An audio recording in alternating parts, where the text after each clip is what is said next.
After visiting Ostuni, we're continuing our quest of Apulian dream homes in the town of Carovigno, an authentic land which offers divine coastline, an ancient monumental town center, and, of course, mouth-watering cuisine. And while heading to the countryside to discover one historic masseria for sale, we'll stop to fine dine in another. Andiamo.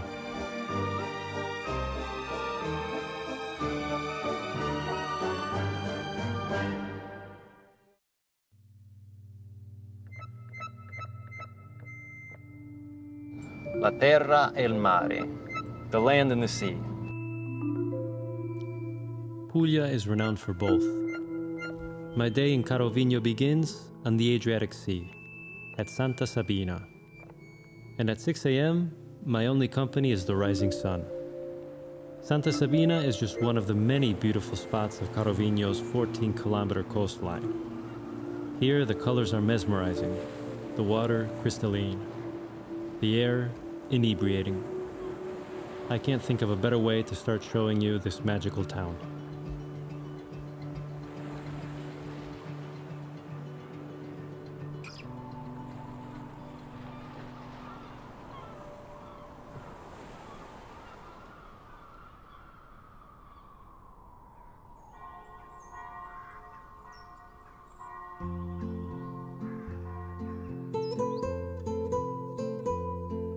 So I'm in Carovigno, and you can tell there's not many people on the streets. It's because it's really hot, and I think people are wise enough to go inside when I'm crazy enough to go out exploring.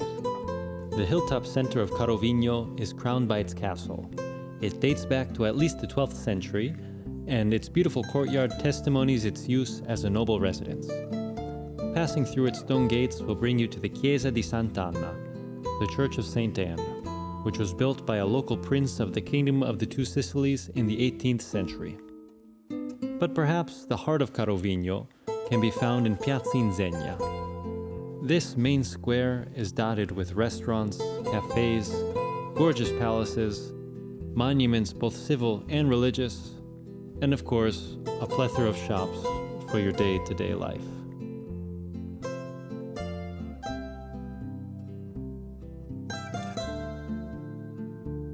Anyways, it's a town of 17,000 people, so about half the size of Ostuni in those terms. But as you can see, it's not a very touristic place. So if you're interested in this area, but want to stay out of the fray of the influx of visitors that Ostuni has, maybe Carovigno is for you.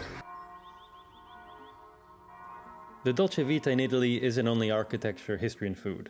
It's its people, and of course, the language. With Babbel, the sponsor of today's video, you can learn Italian through real-life conversations, the type you really need when traveling in a different country. Since I already speak Italian, I use Babbel to study Dutch. Hij is zich aan het scheren. Hij is zich aan het scheren. And it's already helped me this summer when I was in the Netherlands. Lessons are designed by real language teachers and personally kept me hooked on learning throughout my trip. Graag. And so it's no surprise that it's been scientifically proven to help you start speaking a new language in only 3 weeks. Hallo, mag ik een klein stokbrood en een wafel? Babbel has different subscriptions to choose from, including lifetime access, and courses at different levels to help you no matter which level of Italian you're currently at. And the app is great because it keeps track of your progress, and you can pick up where you left off, wherever you are, whenever you have spare time. Click the link in the description below to get 60% off your subscription. Thank you, Babbel. Down the street from the old city walls is an unassuming cafe, called Chocolate Cafe. Inside its walls is one of the best pastry shops of the area. No, I'd forgive you if you thought this was heaven. The variety of delicious-looking pastries lining the display was unreal. So for today's breakfast, we have something special, something which I haven't shown you guys yet. This is a baba with whipped cream, and we have a fette della monaca with pistachio cream. This suggestively named sweet is light, fluffy, and absolutely out of this world.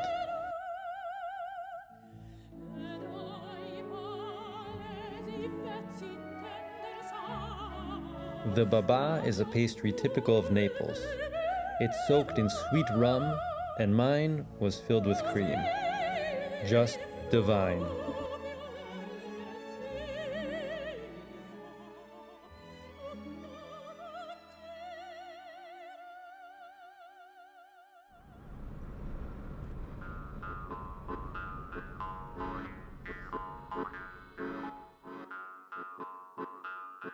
So in previous videos, we've seen houses which had to be renovated.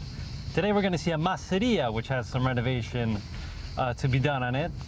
And so instead of giving you ideas of how it can be renovated with pictures, I thought, why don't I go and visit a masseria, which is already fully renovated, and have some lunch. So that's where we're going now.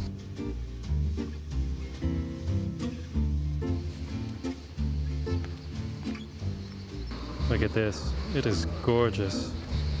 Absolutely stunning.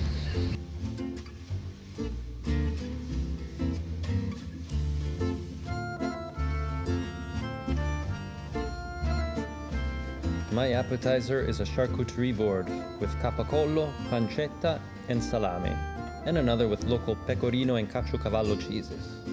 The bread is made in the masseria. Se you want my lunch? Mi dispiace, gattino. Okay, so this dish is homemade pasta called foglie di ulivo because they resemble an olive tree leaf, and with tomatoes and a burrata cheese on top.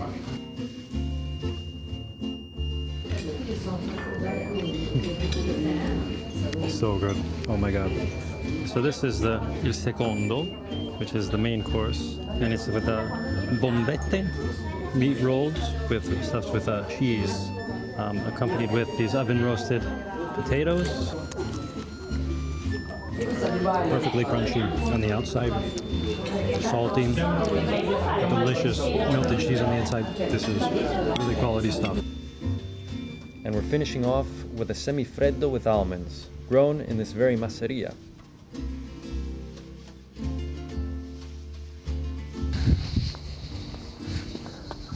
So now we have enough energy to go and see our masseria. Andiamo.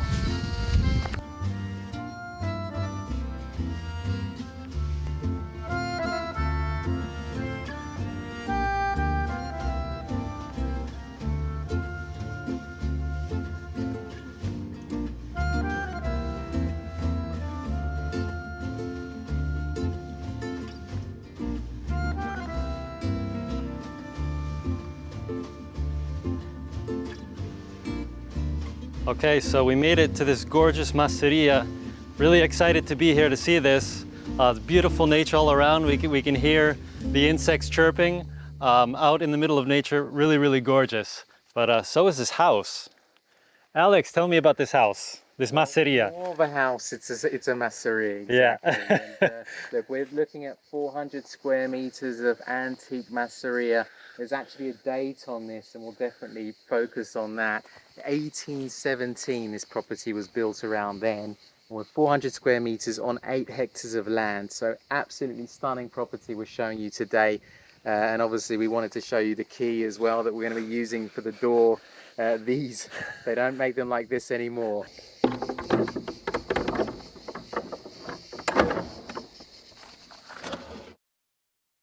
So as we walk in, the first thing to note is the door, which has been blocked off. This was done at a later date, and that can be opened up to unite it to the space behind it, which we'll see a bit after. We have the typical star vaulted ceilings. These are very, very high. We are in a historic building, a monumental building over 200 years old, with its original fully functioning still fireplace. And in the back, an artesian well, which we'll have a look at. This wall that I'm looking at now was added at a later date, and perhaps would be preferable to be taken down to create a big open space. So this is actually a fully functioning artesian well. There is water all the way down. And this was the original door of the open space. You can kind of still see the arch and that little window which was added later. perhaps it could be worth it opening that back up. And this is part 2 of that same space. You can see the arch which has been cut off in the middle by this wall. This structure holds so much potential. It's so full of charm and oozes history. The person who has the vision and takes on this project can really transform the space into something really special. Like the masseria that we just came from, which was transformed into an agroturismo. So back to this space itself. These are extra rooms in the back. These would have been storage rooms in the past, and you do actually have a fully functioning fireplace on the right as well. No, I'm no architect, but depending on how you renovate this building, this area can serve as a kitchen, a bathroom, some sort of reception space. These are just some ideas that I'm throwing out there. I've seen masserias being used as, besides an agroturismo, so a B&B which serves locally produced food, also as movie sets, as conference places, and of course as a luxury residence. So we've headed back through and we'll go outside for a second. I wanted to show you the front of this masseria, especially the facade, because there's a couple of unique features. So if we look up to the left, we have these holes going across. These were actually the resting spots of the passenger pigeons, which were used back in the day to send and receive messages. We can also see the closed off arch of that main door. And to the right, we can have a peek at some of the property in the front belonging to this house. The property surrounding it, included in the sale, is 8 hectares of land, so 80,000 meters squared, or about 20 acres. So it is a significant amount of land being sold, which belongs to this property. All this land was used historically to produce agricultural products, whether for grazing animals, growing olives for olive oil, fruits, vegetables. A masseria, by definition, was founded by a noble family at least 200 years ago as a means of economic production through agricultural products. They have a huge cultural and historical significance in the Apulian countryside, and that's what makes them so special and so sought after. So now we're back in this walled off garden, which is really charming. These are lemon trees. The lemons are not quite ready. That'll probably only be in around November or so. But I imagine this being a very special place once renovated. Just think a private dining courtyard among the lemon trees. And having a sneak peek into the structure that we'll go into now, we'll head back down. This is another massive space which goes very far back. You have 5 different sections of star vaults. This most likely would have been the stables for the animals. We've just passed water basins there to the left. But it is another massive space, both high ceilings and wide, if you can get that from the video. But this would also be a very special space once renovated and in conjunction with the main area of the masseria. I would like to point out that currently the region of Puglia is incentivizing the purchase and the renovation of historical properties like this one, by providing a cash back of 45% on the purchase and on the renovation itself. They give great value to the historical and cultural significance of these structures, and this subsidy is one way of doing that. And before turning back into the main building, I wanted to give you a peek of some cool features we have here on the side. So we'll be heading back into that door, which is still on the ground floor. Just the rustic area surrounding this house is outstanding. And this wood-fired oven, really old, would have been one of the centerpieces of the culinary tradition of this masseria. This is where the bread was made. And we all know how important bread is in Italy and especially Puglia. And this is another blank slate area. At one point, this was covered by a roof, by a ceiling, and therefore you would have the authorization to put one back up. We'll have a look here to the olive grove on the side. These are really old olive trees. And just a massive fig tree growing to the side of that building. The fig's not yet ready. That'll be perhaps in a month or so. But now we'll head back into the main masseria. From here you can already have a glimpse of the gardens behind this building. We'll get to those after, but for now, let's enter into the back side of the ground floor. So here we'll see that renovation has already begun by the current owner. We have a gorgeous, fully functioning fireplace, the original Chianche stone floors, and of course this charming wooden entry door on this arch.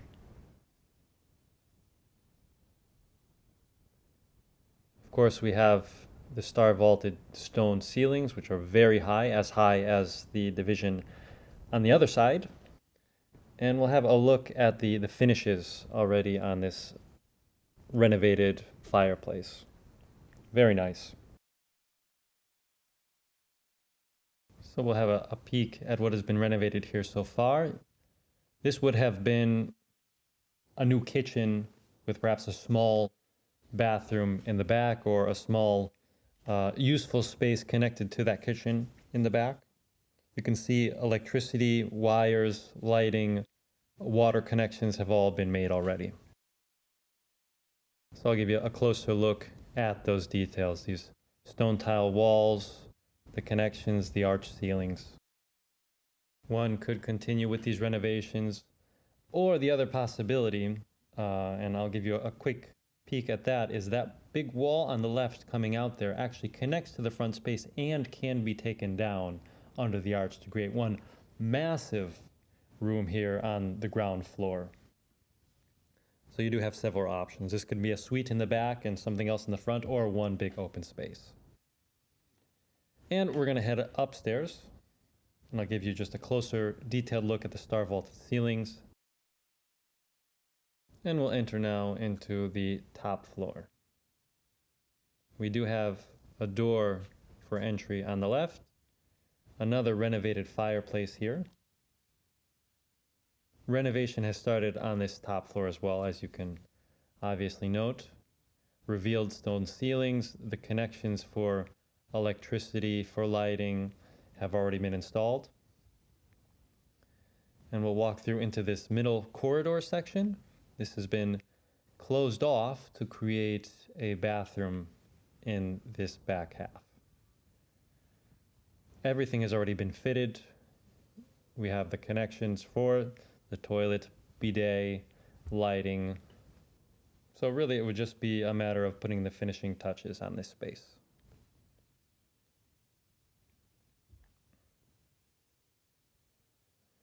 And we'll head through to the back room. This is a very nice space because we have the doors looking out into the front of the masseria with a gorgeous view from the balcony onto the plains of the property with the olive trees in the far back.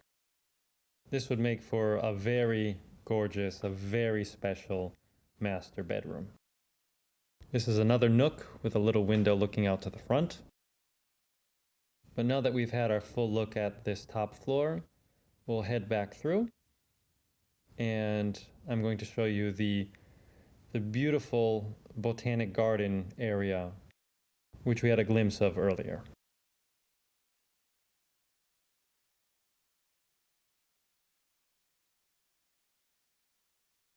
So I think so far you've seen this is a really special property, not only because of the building itself, but because of the nature surrounding it. And this garden space, I think, is one of the real gems of this property. It obviously hasn't been lived in for quite some time, but nevertheless, quite a lot of care has been given to the garden areas. Before I forget, the price for this listing is in the description below. Tell me, comment, how would you renovate this masseria? What would be your dream renovation and purpose for this historical building? Like, subscribe, comment, share, and as always, thanks for watching.